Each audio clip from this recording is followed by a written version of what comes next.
गिबियावनो बे चिरां डिस्ट्रिक्ट एबसुनि हांख्रायनायाव बेबायदि मेलाव आं बिराद गोजोननाय मोन्दों। ओमफ्राय बेजों लोगोसे बे बर' मिडियामनि स्टुडेन्ट जाय माने टप मासियाव मोननानै बेहाय दिनैसो फेलिसिटेसन प्रग्रामाव कल जादों। लोगोसे जाय बर' मिडियाम पास जानानै बर' मिडियाम लानानै मेट्रिक आनजादखौ पास खालामदों बेफोरनि बिसोर गासैनोबो आंनि गोसोनि हामलायथिखौ गिबियावनो जासिग्रोदों। स' बेनो जास्ट 10आ मोनसे जास्ट स्टार्टिं पइन्टसो नोंनि एजुकेशन जार्निनि। स' ओंखायनो बिनि सिगां लाइक 12 दङ, ग्रेजुएशन एग्जामफोर दङ, बेफोर बांसिन इम्पर्टेन्स। दे आर द लाइफ डिसाइडिं एग्जाम्स। स' दा स्टुडेन्टफ्रा मेट्रिक पास जाबाय, नेक्स्ट स्टेपखौ बहुत कनसिस्टेन्टलि पारफरमेन्सफोरखौ एखे दोननांगौ आरो। स' कनसिस्टेन्सिया बहुत इम्पर्टेन्ट फ्रम टप इन्स्टिट्यूट साइडनिफ्रायनो नायनानै लायोब्ला फर एग्जाम्पल नों IITsफ्राव हाबनांगौब्ला NITsफ्राव हाबनांगौब्ला नोंनि पार्सेन्टेज लोगोसे नोंनि performance knowledge everything they should काम टुगेदार एस ए पेकेज। माने कनसिस्टेन्सि होननाय बुस्थुआ बहुत इम्पर्टेन्ट आजिखालिनि मुगायाव बे कम्पिटिटिभ वार्ल्डआव।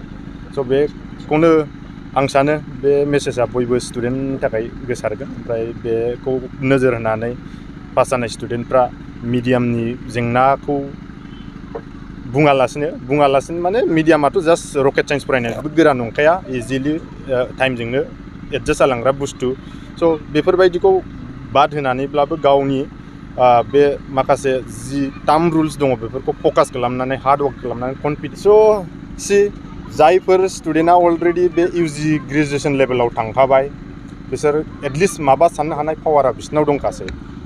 आरो साननो हानाय पावारजों लोगोसे गावनि बुजिनो हानाय न'खर साइडनिफ्राय बेकग्राउन्ड साइडनिफ्राय एट्राक्ट कन्ट्रल गैला। स' बिसोर गावसोरनो माइन्ड सेटखौ स्ट्रं खालामनानै लानांगौ, गावसोरनो सेल्फ मटिभेटेड जानांगौ। बिनिख्रुइ बारा आलदा अपसन गैया। गावखौनो गाव हमथानानै राइट डाइरेक्सनजों राइट ट्रेकआव थांनांगौ, बेनो मेइन टारगेट। बेयो बहुत इन्टारेस्टिं।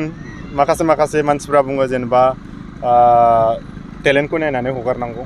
न' बाट जे मेट्रिक लेभेला very early stage, it's very difficult to सोरबा सासेनि माबाखौ आइडेन्टिफाइ खालामनांगौआ एसे खस्थ' आर्लि लेभेलाव। बिदि नेचारेल टेलेन्टखौ आइडेन्टिफाइ खालामनांगौआनो जाहैबाय आफ्टार द ग्रेजुएशन। स' अभारअल खोथाया बे जास्ट राइट आफ्टार 10+ बिसोरनो जास्ट बेकग्राउन्डखौ होनानै हो। जेनेबा साइन्स फरायबा बबे डाइरेक्सनाव थांनो हायो, कमार्स फरायबा बबे डाइरेक्सनाव थांनो हायो, आर्ट्स फरायबा बेफोरखौ बेकग्राउन्डखौ होनाया मोजां। ओमफ्राय फर्सफुलि दरखार गैया। बिसोरनि इलिटारेट बिमा बिफाफोराथ' एट्राब इडुकेसनेल हायार इडुकेसन बा फिउचार डाइरेक्सन एट्राब मोजां होनो हानाय नङा। बेनिखायनो अल्टारनेटिभआ जाहैबाय स्टुडेन्टसानो गावनो एसे गावखौनो रेसपन्सिबोल लानानै सोरबा अलरेडि बेकग्राउन्डआव फरायनाय स्टुडेन्टफोर बा बिदा सोरबा काजिनफोर दङब्ला बेफोरजों कन्टेक्ट खालामनानै क्लारिफाइ खालामनानै लानांगोन आरो बेनो बेस्ट अपसन।